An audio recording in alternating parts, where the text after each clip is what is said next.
everyone, and welcome back to part 1 of our Social Contracts podcast, brought to you by the League of Women Voters of Arizona. I'm GraceMarie Theesfeld, your host for today's episode. Joining me to explore the Declaration's meanings and modern applications are our panelists, a mix of community leaders and students, Anusha, Clarissa, Emra, and Ari. 250 years ago, the Declaration of Independence did more than announce freedom. It declared a social contract. It said the government exists only with the consent of the governed, that its duty to secure the rights and representations of the people. Those principles, liberty, justice, accountability, became the foundation for the Constitution, and just over a decade later, they were written into the Bill of Rights. These freedoms include freedom of speech and press, the right to assemble, freedom of religion, due process, equal protection. The Declaration voiced the grievances, the Bill of Rights set down the remedies. Today, they defined what we the people expect from our government, and today those expectations remain urgent. As we continue to face suppression, exclusion, and unequal representation, the promise of that social contract still calls us forward. The fight for a government that truly represents all of us is not finished. It is the very work of democracy. The grievances in the Declaration of Independence can feel like a long catalog of complaints, but they weren't random. They revealed a pattern of power used to control, to silence, to weaken the people. For our discussion today, we'll group the grievances into 6 themes: violations of representative government and self-governments, abuse of judicial power, taxation without representation, economic restrictions and control, military oppression, and acts of tyranny and war.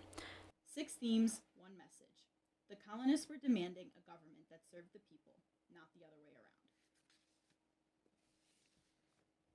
Grievance 7.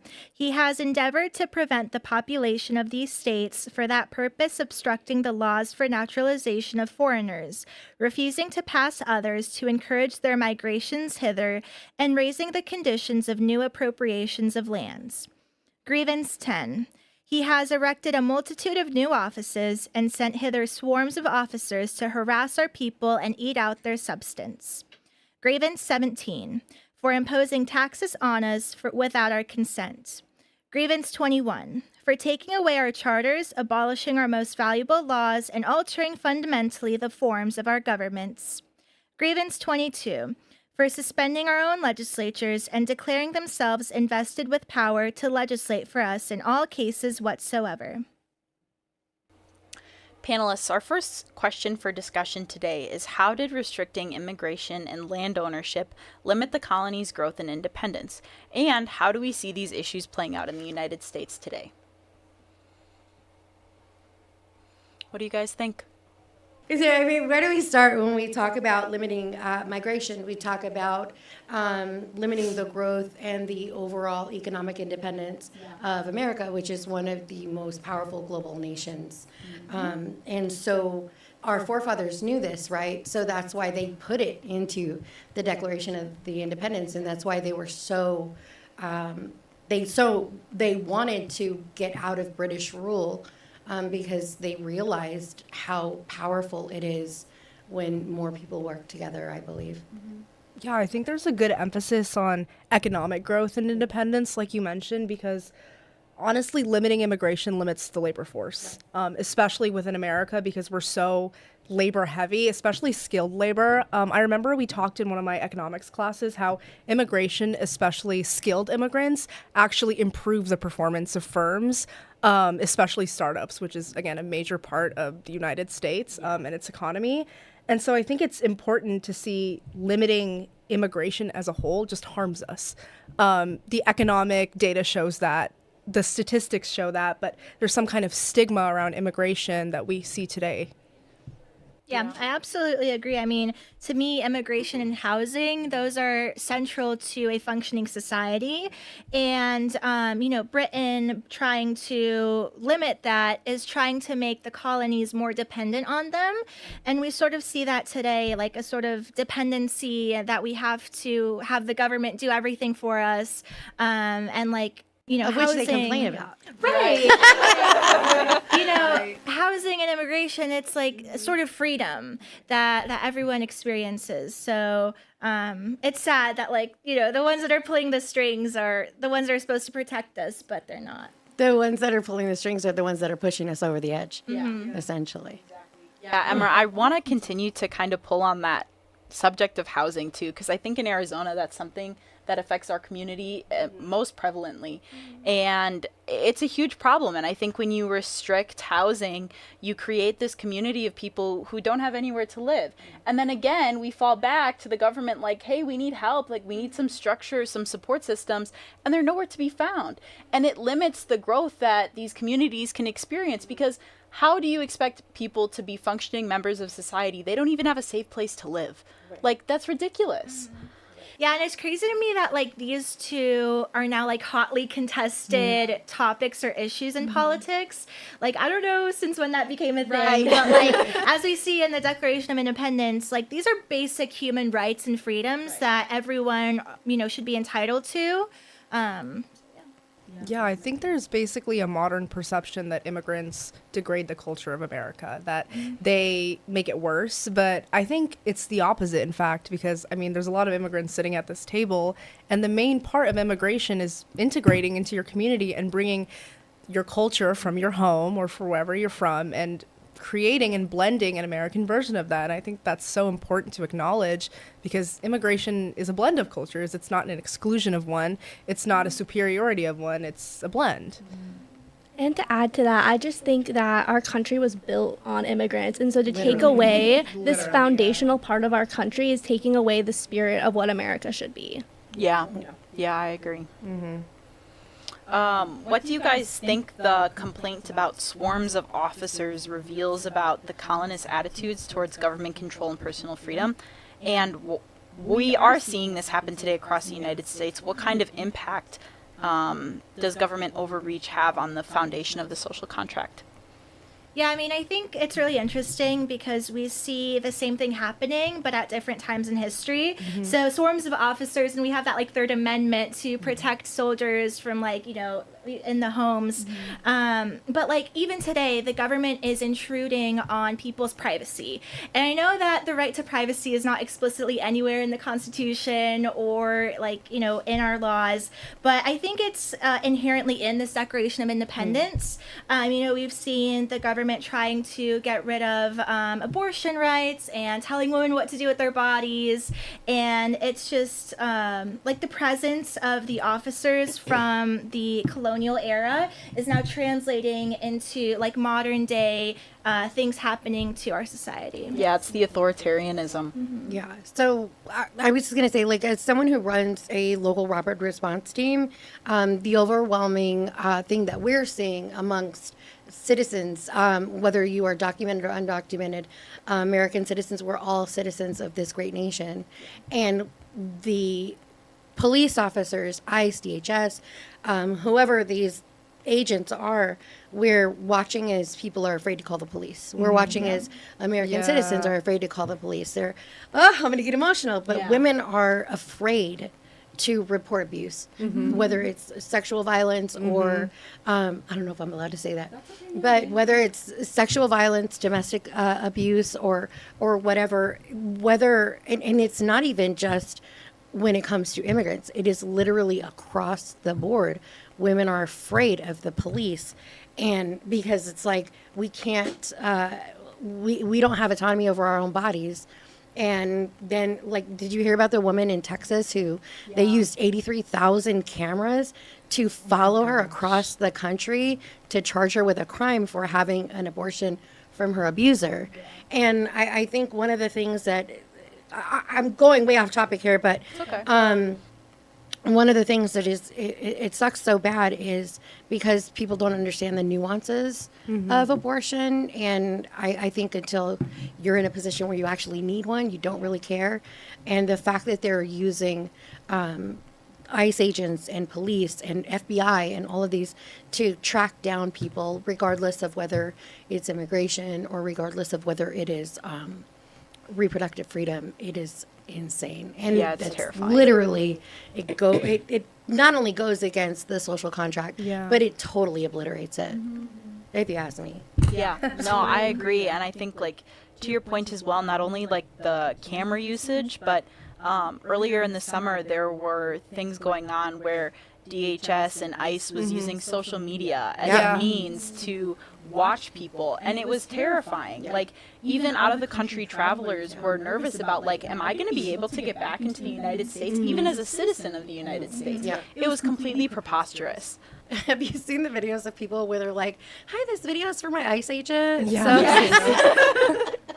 They have like the memes of JD Vance on their phone. They're like, this is not something so serious. I know, it's scary. Like, when did we become a George Orwell novel? It's literally getting 1984 and the surveillance. November 5th, 2024. Yes. November 5th.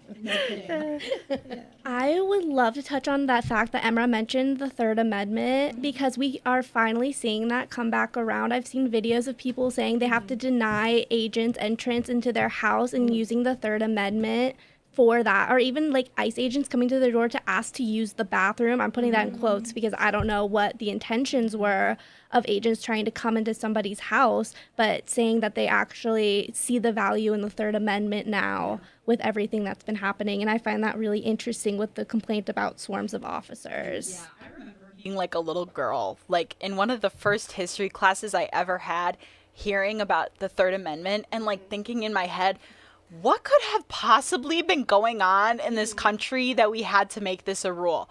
And I feel like now, like 2 decades later, which is embarrassing to say, 2 decades later, I'm realizing like, oh my goodness, like, thank goodness we have this rule. Like, this is terrifying that like this was something that was just so normalized and like people had no control over it. It was just like, okay, yeah, come in, I guess. Like, Yeah, and I think an important distinction is by the time, you know, the Third Amendment was written, in that time period, soldiers were identifiable. Right. You could identify soldiers. They weren't wearing masks. They weren't hiding their badges. I think that's a really important distinction. Yeah, you're right. Because even now we have unidentified officers running around and We didn't kidnapping know. people Yeah. off the street. We don't even know if they're officers, to be quite honest with you. Yeah. A lot of them could be just not community members, but Yeah. very determined citizens. Yeah. And it's sort of an incentive to become an Exactly. ICE officer. Like, they're paying you so much. They come and to career fairs. Yeah. ICE comes to career fairs and recruits students with their bonuses. You guys, there's like ads on Spotify about What? becoming an ICE Yes, agent. and they said they're not going to take it down. Yeah, there's- they like with their whole Oh chest. my goodness. Yeah. They were like, we're not going to take it down. I don't have my, I have my phone. I don't remember the quote, but literally they were just like, we're not going to take it down. They're allowed to advertise the same way that other people are allowed to advertise. It's insane. Yeah. It's insane. And they're giving them all the things that everybody asked for during the Obama and the Biden administrations. Relief from student loans, etc. Higher pay. Exactly. Yes. Yeah. Higher bonuses. Well, I think it's really insane too that we have ICE agents staying in 5-star hotels while military soldiers are sleeping on the floor Exactly. or going homeless or unmedicated, and they cut their mental health benefits. Exactly. Insanity. Yep. Insane. There's been a lot of funding cut to the Veterans Hospital, which is absolutely terrifying because you think a lot of what the support would be coming from like veterans and those soldiers, but their services are being cut. Yeah. They're not getting access to the help that they need. And we actually see disproportionately among the unhoused community, a lot of them are veterans or former military. And it's just so disappointing because like you mentioned, Clarissa, now there's like this incentive to join ICE and all of these other agencies. And that is the only way that you have a stable means to support yourself, because the minimum wage is so low. Like, there's no other job field that offers all these benefits and opportunities other than these corrupt and horrible organizations. It's just like so terrifying. I mean, honestly, if you ask me, when you think about it, the veterans should just go and become ICE agents. And I don't mean that in a bad way. I mean that in a way because, soldiers take an oath. They take an allegiance to the Constitution, not to the president. For one, let's start there. And for two, the majority of people who join the military to begin with start because they come from homes where there's not a lot of money, or because their parents are immigrants and they want to get them papers. There are so many reasons why they would join, but those are like the big reasons. And I think if they want to give that money to anybody, why not give it to the soldiers that you have sleeping on Right. the streets who you are taking their mental wealth benefits from. It's insane. We do a lot of work with veterans through our organization and trying to get them mental wealth services. And it's really sad to see, sorry, I'm going to get emotional. It's okay. 22 service members a day unalive themselves. And the fact that we have so much money going to It's okay. Take your separating time. families. I'm sorry. It's okay. Don't apologize. I'm going through perimenopause, so like my testosterone is down and That's okay. my hormones are up. It's a raw topic. I know, but blame it on that's your hormones. right. So yeah, and that's the thing. You're like, girl, don't blame it on them hormones. Just Yeah. do it. No, but that's the thing. It's like with all of that stuff happening, there's so much money that we could pump into our people who are going through what they're going through, and just taking away their mental health helpline, which is 988. I'm pretty sure you guys know. Taking away the funding for that takes. We just don't know how many people have self-harmed in any way since that has happened, and it is really sad. Yeah. Definitely. I think it also happens in like really discreet ways as well, in addition to the elimination of the 988 hotline. I've had family members who have worked in Veterans Affairs, and there are internal holds within the Veterans Affairs community where they will not hire more nurses, they will not hire more doctors. So now you have a system that's underserviced and can't provide the help that it needs to the people who need it. And that's not public knowledge. And I think that's one of the other ways that it's like covert elimination of necessary services, and people know nothing about it because it's not being passed in bills. It's not public knowledge. It's happening inside. And it's really, really sad and doing immeasurable harm. We need to do better collectively Yeah. as a society, voting, getting involved in local in state politics, and we just collectively we all need to do better, not just our legislatures, because we put them there. We do this to ourselves by either technically voting incorrectly for what is needed, but the lack of civic engagement. And so I am really excited that all of you, I'm like, you guys are half my age. I love to see it. I do. I definitely do. Yeah, and I mean, you bring up a great point too about civic engagement, and I want to highlight one of the services that Arizona has, and it's a more unique service to Arizona. I grew up in Wisconsin, and we don't have this available in Wisconsin, but the RTS system, Request to Speak in Arizona, you can go in front of your legislatures and make them hear you. And I think that's really, really important to know about. There's a lot of barriers to accessibility for that, but if you are able to pull it off and get registered. Actually, no. Really? So, one of the things that our organization does really well, by the way, so we get people registered into the Request to Speak program. So one of the things that our organization does, obviously, is civic engagement, and so obviously that's why we're here. But did you know that, like, you can get people signed into the RTS program through People First Project? And so once people enter their information into our thing, we will actually go ourselves or through our volunteers, and we will go enter them into the system. So whatever community you're in, whether you're in Tucson or if you're on the tribal nations, or if you're wherever you are, we can put you into the system and then get you added in there. So we tell people all the time, you can vote from the tablet, the tub, or the toilet, right? Because people are able at that point to put in, they're required to read your comments, and they're required to take your votes into consideration. And so every week when the legislature is in session, we put out, through our partnership with Civic Engagement Beyond Voting, we put out a newsletter that tells people bills that they should be paying attention to, what they should be voting on. Right. And and that is a way for people are able to go in, but a lot of people don't realize that through the RTS program, you do not have to be 18 to do it. Or As a long as registered Arizona voter. Right. You don't have to be a registered Arizona voter. As long as you're old enough to speak and as long as you're old enough to type, you are old enough to get in the Request to Speak program. And you don't have to put your voting information in there, but you can. So there's a lot of people who, if you're going and you're like, I think you're terrible, whatever, which you shouldn't do. But we tell everybody be respectful. But you can put that in there and just say that your name is Joe Schmo. But you made the point to make the vote, and so it counts. Yeah. Yeah, thank you for sharing that. It's very valuable knowledge. The league also does something similar with registering people. Send them our way. We'll put them in. Yeah, it's really important work to be doing, and I just can't overemphasize the impact enough. Yeah, in the last 6 months, we've added 4,000 people to the Request to Speak program.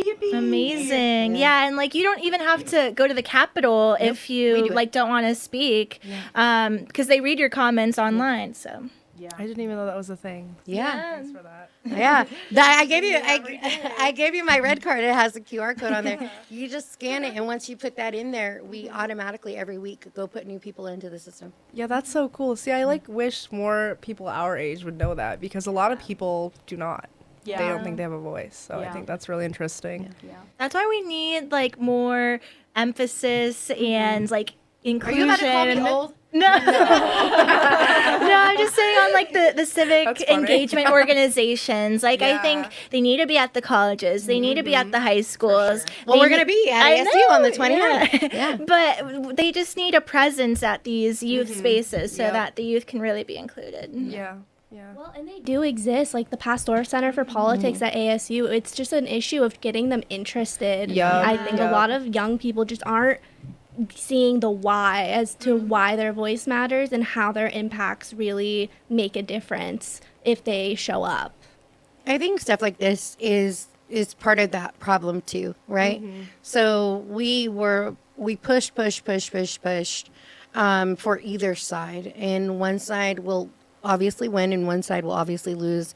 And a lot of people that I know who are very civically engaged got they literally just were like I can't. You know, they just checked out and were so upset. And my aunt, who was one of the main people who was pushing for Kamala, she finally reached out to me like 2 days ago. She's like, "Hey, I'm gonna go to No Kings," and I'm like, "All right, let's do it." Yeah, you that's know, great. but I'm like, it's been since November. Yeah. You know, Yeah. it's been a year. People are still, you know, in mourning. Yeah. Yeah. Well, for the sake of time, guys, I'm going to move on. No, it's okay. It's okay. It's okay. I'm going to combine these next two questions because I think they tie together very well. Why was being taxed without representation such a major violation of the social contract? And how did altering local governments threaten the colony's ability to self-govern? What do you guys think? Well, I know a little history lesson, but I know that like Britain, they didn't allow the colonies a right to representation. So they were making these decisions without like any of the colonists being present when the decisions were being made. And I think we see that a lot today. Like, I know we have representatives and senators, and obviously, like, they represent us.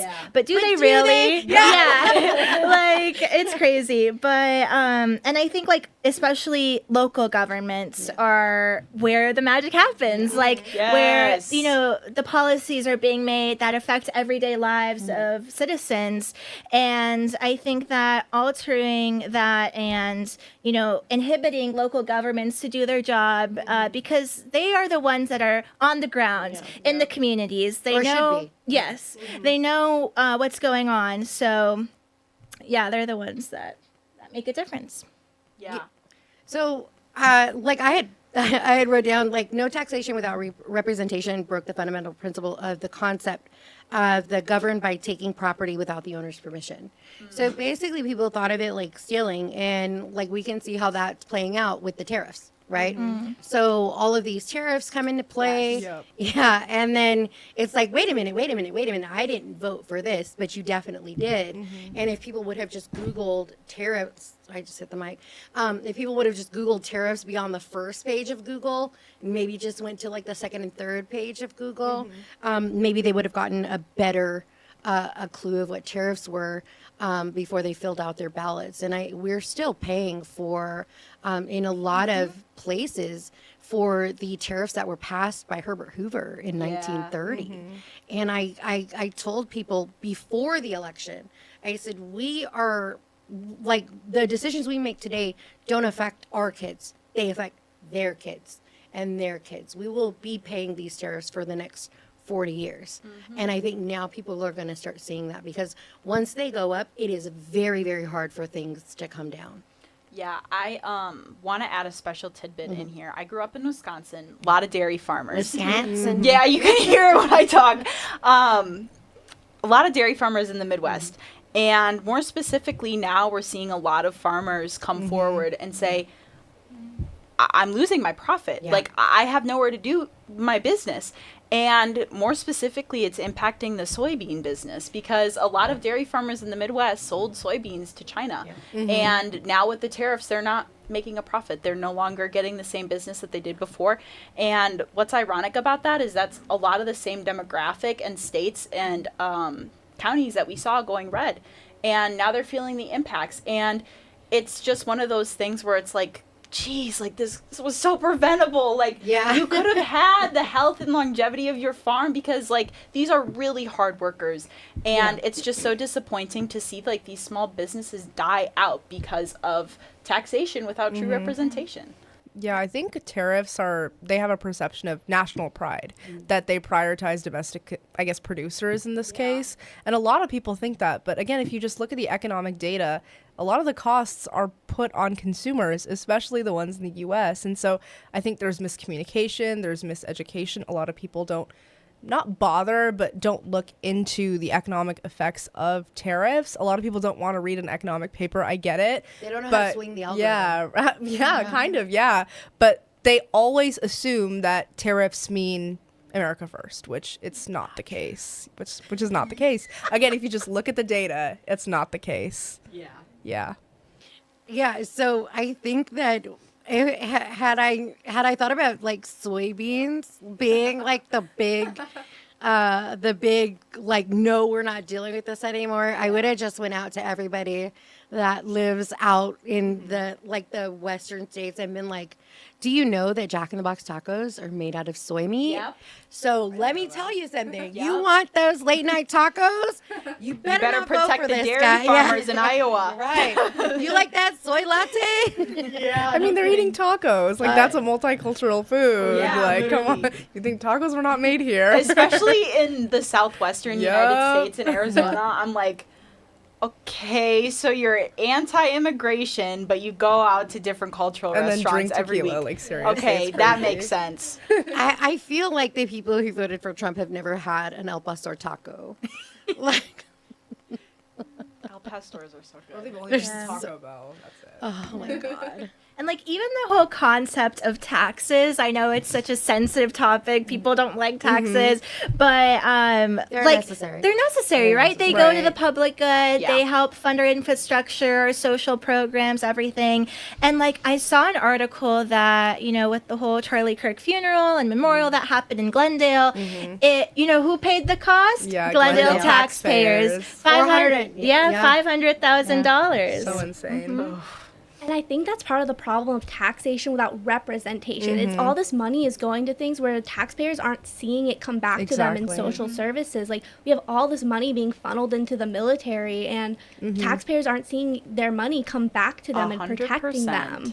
100%. I know. Like even Arizona roads, like how many of them have potholes and need repairing? Oh God, yeah. It's All right, so guys. insane. And we don't even have the worst of them.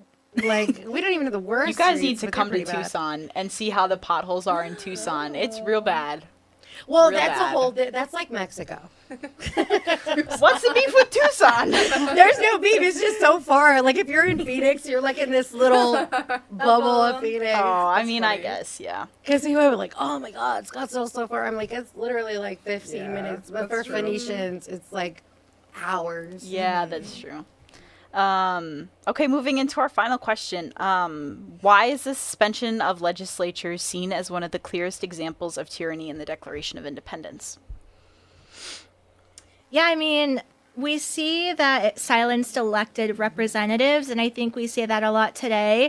And, it doesn't matter whoever's in the minority, like they're the ones that are termed radicals or they're not given a voice. And I think especially with our democratic republic, that's a problem. There's always going to be a majority and a party in power, and the ones that aren't, they pay the price. So they're silenced, their bills don't get heard, and they aren't taken as seriously as the majority. Yeah, agreed. I put down here that, the same thing. It's like suspending the legislature is basically suspending the people's power and silencing their voices. Like I said, one of the things, I had it written down here about the RTS program before you talked about it. But yeah, getting people involved in the RTS program, city councils. There's actually going to be a city council meeting on the 22nd of this month, which I don't know when this is going to air, but that's in about 4 days from now. Yeah. And it's regarding Melendez versus the Maricopa County Sheriff's Office and the racial profiling that was going on. Yeah. So we try to get a lot of people to come out to these things because it's the only way for us to make our voices heard on that stage. Because had we not shown up at the last one, in the way that we did, where they were shoving Senator Annalise Ortiz, and telling people to go back to Mexico. Whoa. There was a ton of MAGA there, and they were really rude and really racist. Yeah, it was insane. And there was sheriffs and everywhere, and they were intimidating the people, right? Yeah. And so they wouldn't speak, but we spoke. And so getting people involved in those things, it's the only way that we affect real policy change. So when they suspend the legislatures, that's problematic for us. And like we tell people, we are the cavalry. We are the wall. Collectively, we are obviously most powerful when we work together. And that's why civic engagement is so important every day, not just on voting days. Yeah, showing up in numbers is big. This is not really related to the legislator, but it's something that I've seen at ASU. I don't know if you guys have seen it, but the ICE tabling with the College Republicans United, or CRU, I think, where they encouraged people to report their classmates, their undocumented classmates, and it was at the beginning of this year.